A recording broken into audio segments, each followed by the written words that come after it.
24 साल पहले शरद पवार ने कांग्रेस से नाता तोड़कर एनसीपी का गठन किया था, लेकिन 24 साल के बाद उनके अपने भतीजे अजीत पवार ने एनसीपी उनके हाथ से छीन ली है।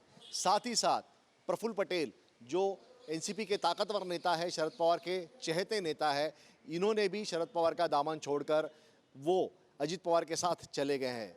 यानी शरद पवार का जो राष्ट्रीय वर्किंग प्रेसिडेंट है वो अजीत पवार के साथ चला गया है। उनका जो विपक्ष का नेता है वो भी चला गया। अजीत पवार ने ये घोषणा की है कि उनके साथ पूरी पार्टी बीजेपी और एकनाथ शिंदे इनके साथ चली गई है। बीजेपी का दामन थामते वक्त अजीत पवार ने कहा कि ये सब उन्होंने महाराष्ट्र के हित के लिए किया है, पार्टी के हित के लिए किया है और पार्टी को बढ़ाने के लिए किया है। हालांकि शरद पवार ये नहीं मान रहे हैं। उन्होंने प्रेस कॉन्फ्रेंस करके कहा कि वो पार्टी पूरी तरीके से पुनर्जीवित करेंगे। उनका ये कहना था कि 1980 में यही काम उन्होंने किया था जब वो समाजवादी कांग्रेस पार्टी उन्होंने निकाली थी। उस वक्त 1980 में पूरी उनकी पार्टी कांग्रेस में चली गई थी, लेकिन उन्होंने महाराष्ट्र के गांव-गांव ज़िले-ज़िले में जाकर पार्टी को पुनरुज्जीवित किया। उनका कहना था कि ऐसा ही काम वो फिर करेंगे, लेकिन उस वक्त शरद पवार महज 40 साल के थे। आज उनकी उम्र 83 साल की है। ऐसे में शरद पवार के पास बहुत बड़ी चुनौती है कि क्या वो पार्टी को पुनर्जीवित कर सकते हैं। दूसरी तरफ अजीत पवार ने ये साफ किया है कि वो नरेंद्र मोदी इनके नेतृत्व में विश्वास रखते हैं। उनका ये कहना है कि पार्टी को एक बढ़ाने के लिए वो बीजेपी के साथ चले गए हैं। उनका ये कहना है कि जो विकास है, जिस तरह से नरेंद्र मोदी इन्होंने किया है, वैसा विकास और कोई नेता ने किया नहीं है। पूरे देश का विकास करने की क्षमता सिर्फ मोदी में है, ऐसा उनका कहना है। जबकि शरद पवार खुद को कभी प्रधानमंत्री के एक दावेदार माने जाते थे, लेकिन उन पर भी, अपने चाचा पर भी उनका भरोसा नहीं रहा है।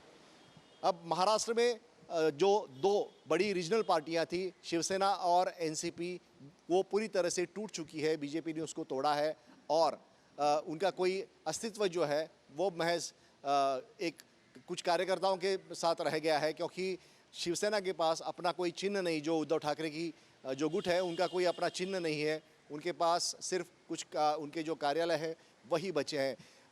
अजीत पवार भी दावा कर रहे हैं कि पूरी पार्टी उनके साथ चली गई। तो जैसे शिवसेना को बीजेपी ने तोड़ा था, पार्टी और चिन्ह एकनाथ शिंदे के पास चला गया था, शायद वैसा ही हश शरद पवार के साथ हो और उनकी जो भतीजे हैं उनके साथ पार्टी का सिंबल भी चला जाएगा, ऐसा यहाँ पे दिख रहा है। सवाल ये उठता है कि अभी सुप्रिया सुले क्या करेगी, क्योंकि सुप्रिया सुले अकेली वर्किंग प्रेसिडेंट बची है एनसीपी की, लेकिन एनसीपी के साथ कोई नेशनलिस्ट टैग नहीं बचा है। जो चुनाव आयोग है उन्होंने नेशनल पार्टी का जो एक मुहर थी वो एनसीपी से हटा दी है। ऐसे में शरद पवार को अपनी पार्टी पुनरुज्जीवित करने के लिए काफ़ी मशक्क़त करनी पड़ेगी। पवार ने ये साफ किया है कि उद्धव ठाकरे और कांग्रेस इनके साथ वो जाकर महाराष्ट्र में घूमेंगे और पार्टी पुनः पुनरुज्जीवित करने की कोशिश करेंगे। दूसरी तरफ बीजेपी के लिए ये पूरा जो सौदा है वो काफ़ी फ़ायदेमंद सौदा रहा है।